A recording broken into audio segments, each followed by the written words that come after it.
অনেকদিন আগের একটা ভিডিওতে তোমাদেরকে দেখিয়েছিলাম আমাদের বাড়িতে না একজন বয়স্ক মহিলা এসে অনেক কিছু দিয়ে যায়, মানে উনি বিক্রি করেন বাড়ি বাড়ি গিয়ে। তো আজকে সন্ধেবেলায় বসে যখন গল্প করছিলাম তখন তিনি এসেছিলেন, এসে না এই মোচাটা দিয়ে গেছেন।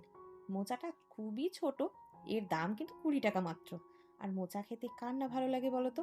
হ্যাঁ, ছাড়াতে একটু কষ্ট হয়, কিন্তু কিছু করার নেই, জিভের স্বাদ, খেতে তো হবেই। আর এতে প্রচুর পরিমাণে আয়রন আছে। আর আমার না মোচা আর তরকারি খেতে ভীষণ ভালো লাগে।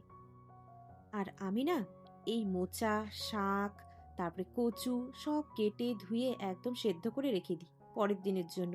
রাতে যদিও এটা রান্না করব না, পরের দিন করব, তো অনেকটা কাজ কিন্তু আমার এগিয়ে থাকে।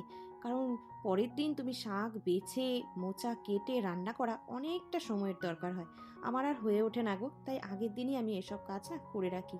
আর ওদিকে গুড্ডু চলে গেছিলো পড়তে, তো চলে এসছে, দুপুরবেলা গেছিলো পড়তে, আর আস্তে আস্তে সন্ধ্যা লেগে গেছে, আর ওর না অনেকটা খিদে পেয়েছে। এসেই বলছে আমার খুব খিদে পেয়েছে। তাই ভাবলাম আজকে আর ম্যাগি বা কফি কোনোটাই দেবো না। ফ্রিজে দেখলাম আটা মাখা আছে, তাই করলাম রুটি আর সাথে করলাম দুধ চা, মা আর ছেলের জন্য। কি বলতো, আমার না রুটি দিয়ে দুধ চা খেতে বেশ ভালো লাগে, বেশ কড়া মিষ্টি দিয়ে।